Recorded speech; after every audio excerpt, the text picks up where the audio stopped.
Assalamualaikum warahmatullahi wabarakatuh. Bagaimana kabarnya sholih-sholihah? Sehat ya? Alhamdulillah. Sholih-sholihah, sudah kenal belum dengan Ustadzah?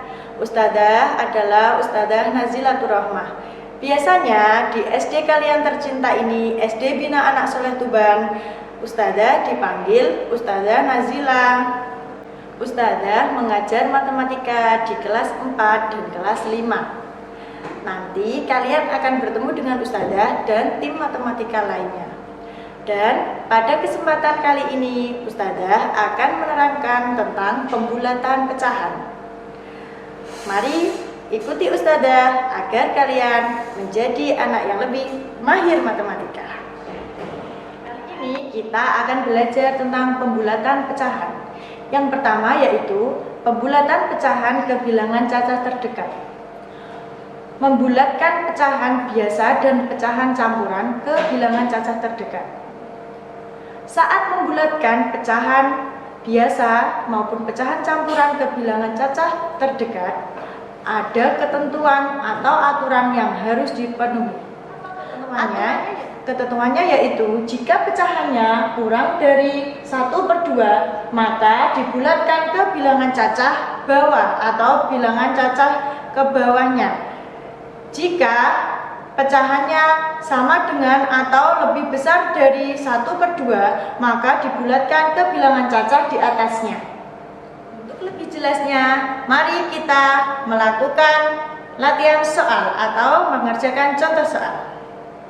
Pertama, bulatkan pecahan 2/3 ke bilangan cacah terdekat. Kita bisa mengerjakannya dengan garis bilangan.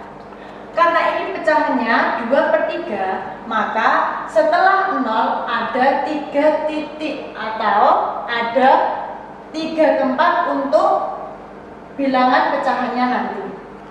0 berawal dari 0/3 sama dengan 0, 1/3, 2/3, dan 3/3 sama dengan 1. Ingat tadi ketentuannya apa?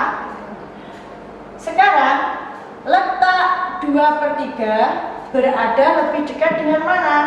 0 atau dengan 1. Ternyata dari garis bilangan diketahui bahwa letak 2/3 lebih dekat ke angka 1 atau ke bilangan cacah 1. Jadi pembulatan pecahan 2/3 ke bilangan cacah terdekat hasilnya adalah 1. Contoh kedua, bulatkan pecahan 1/4 ke bilangan cacah terdekat. Masih menggunakan garis bilangan. Ada 2 cara.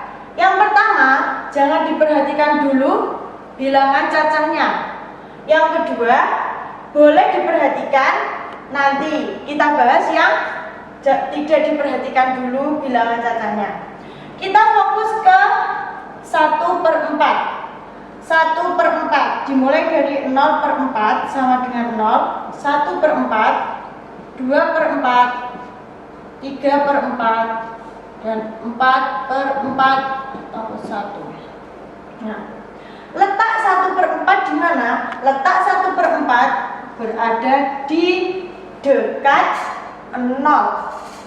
Jadi 1/4 dibulatkan ke bilangan cacah terdekat, hasilnya adalah 0. Maka pembulatan 1/4 sama artinya dengan 2 ditambah 0, jadi hasilnya 2. Atau dengan cara 2 0/4, kemudian 2 1/4, 2 2/4, 2 3/4, dan 2 4/4 sama dengan 3. Mengapa ini kok sama dengan 3 sedangkan ini sama dengan 1?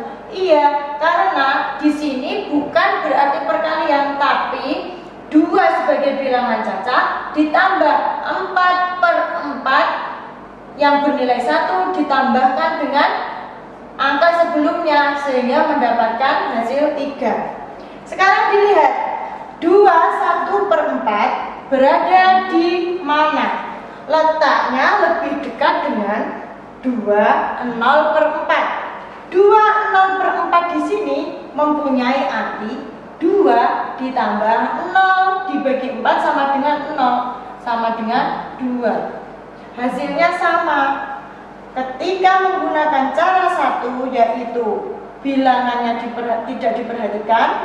Yang kedua, menggunakan cara 2, yaitu bilangan cacahnya ditulis. Hasilnya akan sama, yaitu 2. Sehingga pembulatan 2/1/4 dibulatkan ke bilangan cacah terdekat, hasilnya adalah 2. Cara tadi ada cara lain, yaitu menggunakan aturan yang tadi di awal sudah Ustazah sampaikan, yaitu membandingkan 1/4 dengan setengah. Jika 1/4 kurang dari setengah, maka dibulatkan ke bilangan cacah di bawahnya. Jika lebih dari atau sama dengan setengah, nilainya dibulatkan ke atasnya atau bernilai 1.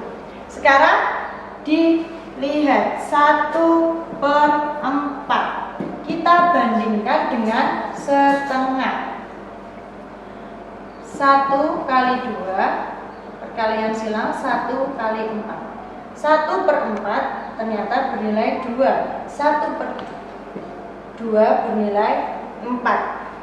Setelah diketahui hasilnya, kalian sudah bisa ya menentukan 1/4 kurang dari, sama dengan, atau lebih dari setengah. Sudah pasti jawabannya kurang dari. Jika 1/4 kurang dari 1/2, maka pembulatannya yaitu 0. Sehingga nilai atau pembulatan 2/1/4 nilainya yaitu 2 ditambah 0. Sehingga pembulatan 2/1/4 adalah 2. 2/1/4 jika dibulatkan ke bilangan cacah terdekat nilainya 2, sama dengan yang cara tadi. Oke, selanjutnya kita akan belajar tentang membulatkan bilangan desimal. Bagaimana caranya membulatkan bilangan desimal? Sama juga ada ketentuan-ketentuan yang harus dipenuhi. Yang pertama yaitu perhatikan satu angka di belakang koma atau angka yang menempati nilai tempat persepuluhan. Kemudian nilai persepuluhan itu jika kurang dari 5, maka dibulatkan ke bilangan di bawahnya atau bernilai 0. Jika angka persepuluhannya bernilai lebih dari atau sama dengan 5, maka dibulatkan ke bilangan di atasnya atau 1. Agar lebih Ustazah memberikan contoh membulatkan bilangan desimal, Ustazah review dulu ya. Apa itu nilai tempat desimal? Nah, masih ingat tidak? 123,456. Nah, nilai tempat desimal 1 menempati nilai tempat ratusan. 2, karena tadi Ustazah membacanya 123, jadi 2 menempati nilai tempat puluhan. Sehingga 3 menempati nilai tempat satuan. Kemudian 4 menempati nilai tempat berapa? Persepuluhan. 5 menempati nilai tempat perseratus. ratusan. Dan 6 menempati nilai tempat per 1000-an. Nah, masih ingat kan? Setelah paham nilai tempat ini, akan kita gunakan untuk mengerjakan soal membulatkan bilangan desimal. Agar lebih jelas, mari kita ke contoh soal. Nah, ini contoh soal membulatkan bilangan desimal. Bulatkan bilangan desimal 125,527 ke bilangan cacah terdekat. Mana yang harus diperhatikan? Yang harus diperhatikan adalah angka yang bernilai persepuluhan, yaitu 5. Kita tulis dulu 125,527 akan dibulatkan ke bilangan cacah terdekat. Perhatikan satu angka di belakang koma atau angka yang menempati nilai tempat persepuluhan. Ketentuannya tadi, jika angka tersebut lebih dari atau sama dengan 5, maka dibulatkan ke bilangan di atasnya atau bernilai 1. 5 lebih dari sama dengan 5. Benar? 5 sama dengan 5. Berarti bernilai atau dibulatkan menjadi 1. Sehingga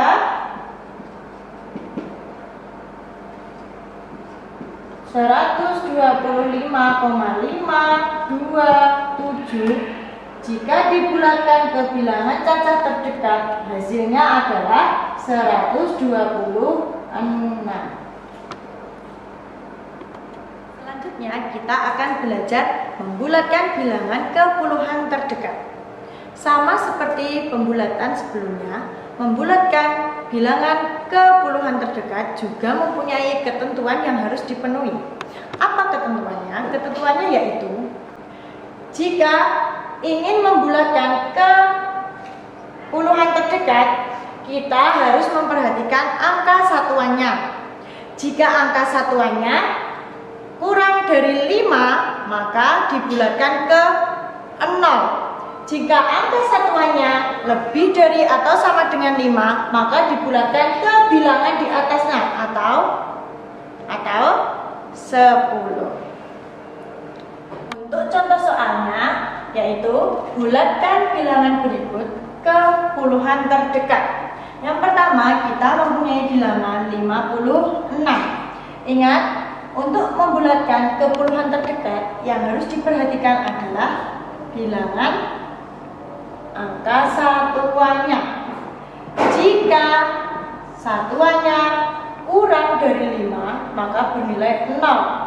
Jika lebih dari 5 atau sama dengan 5, maka bernilai 10. 6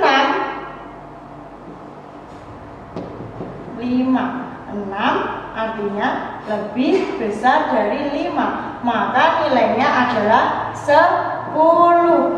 Sehingga pembulatan dari 56 adalah 60. Berikutnya kita mempunyai bilangan 131,7. Ingat, tidak boleh terpaku dengan desimalnya. Kita lihat.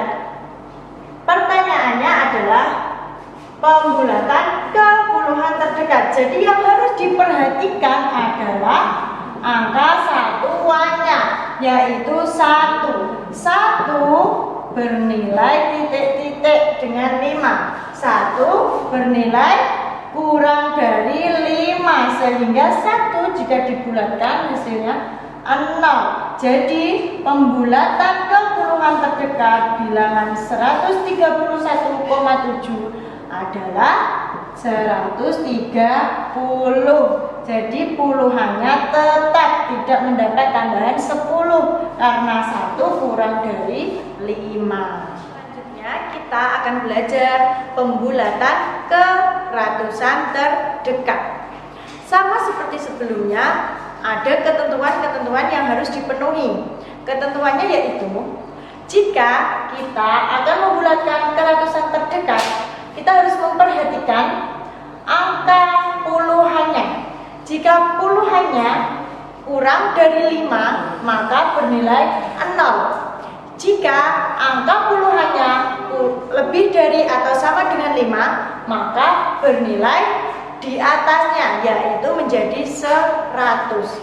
Dan perlu diperhatikan, jika membulatkan ke ratusan terdekat, maka satuannya dijadikan 0. Angka satuannya dijadikan 0 atau tidak diperhatikan dulu.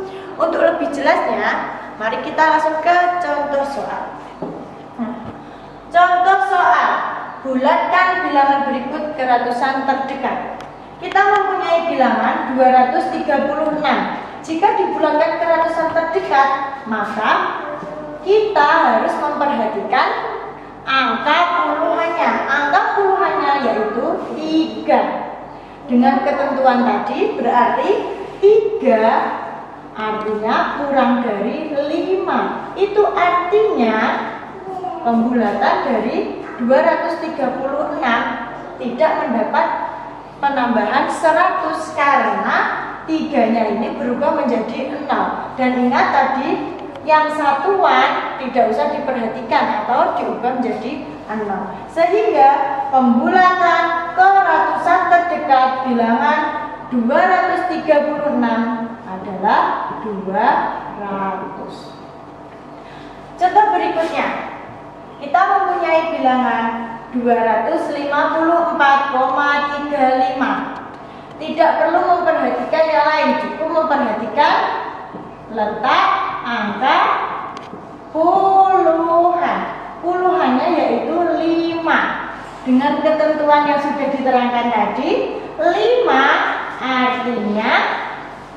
artinya sama dengan 5. Itu artinya dia dibulatkan ke atasnya atau memiliki nilai, kalau ratusan berarti memiliki nilai 100. Sehingga pembulatan dari 254,35 satuan dan koma-koma atau angka di belakang koma tidak perlu diperhatikan.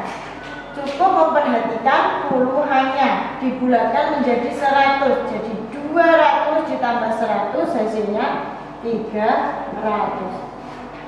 Hasil pembulatan dari 254,35 adalah 300. Selanjutnya kita akan belajar membulatkan ke ribuan terdekat. Sama ya, masih dengan ketentuan-ketentuan yang harus dipenuhi. Ketentuannya, jika kita ingin membulatkan ke ribuan terdekat, angka yang harus diperhatikan adalah angka ratusannya. Jika angka ratusannya kurang dari 5, maka nilainya adalah 0 atau dibulatkan ke bawah. Jika nilai ratusannya lebih dari 5 atau sama dengan 5, maka dibulatkan ke bilangan di atasnya. Atau berarti bernilai berapa kalau ribuan? Bernilai 1000. Dan tidak usah memperhatikan satuan dan puluhannya. Satuan dan puluhannya atau angka di belakang komanya berarti bernilai 0. Untuk lebih jelasnya, mari kita ke contoh soal. Bulatkan bilangan berikut ke ribuan terdekat. Kita mempunyai bilangan 2731 akan dibulatkan ke ribuan terdekat. Maka yang perlu diperhatikan adalah angka ratusannya. Angka ratusannya di sini yaitu 7. 7 itu artinya lebih besar dari 5, sehingga pembulatannya ke atas. 7 dibulatkan ke ribuan, berarti akan dibulatkan ke 1000. Sehingga 2731 jika dibulatkan ke ribuan terdekat, artinya 2000 mendapat penambahan 1000 sehingga hasilnya 3000. Nah, untuk bilangan yang kedua yaitu 2134,37. Jika dibulatkan ke ribuan terdekat, angka puluhan, satuan, dan juga persepuluhan, perseribuan, peratusan itu dijadikan 0 sehingga yang diperhatikan yaitu angka ratusannya. Angka ratusannya di sini berapa? Angka ratusannya di sini adalah 1. 1 bernilai kurang dari 5 sehingga 1 jika dibulatkan ke ribuan terdekat hasilnya 0. Jadi pembulatan dari 2134,37 adalah 2000 mendapat penambahan 0 hasilnya yaitu 2000. Selesai. Kita sudah belajar pembulatan pecahan. Bagaimana anak-anak? Sudah paham ya? Sudah paham. Nanti akan Ustazah bekali agar lebih paham lagi, akan ada tugas untuk dikerjakan di rumah. Bagaimana Ustazah cek masih pada semangat belajar di rumah? Coba. SD Bas, inspiratif, kompetitif, berkarakter. Nah, demikian Ustazah menjelaskan pembulatan pecahan. Jika ada salah-salah kata mohon dimaafkan. Tetap jaga sholat 5 waktunya, sunah-sunahnya dikerjakan, jaga kesehatan, dan semangat belajar. Wassalamualaikum warahmatullahi wabarakatuh.